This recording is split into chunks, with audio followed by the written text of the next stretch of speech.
Once upon a night, slipped into a world of dreams, there was a young girl named Lily. Lily was not your average girl. Each night as she closed her eyes, the stories her grandmother told her at bedtime surged to life, gifting her with magical adventures and encounters.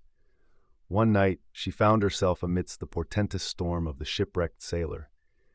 Alone, frightened but determined not to fail the sailor's plight, Lily braved through the storm, mustering unimagined courage.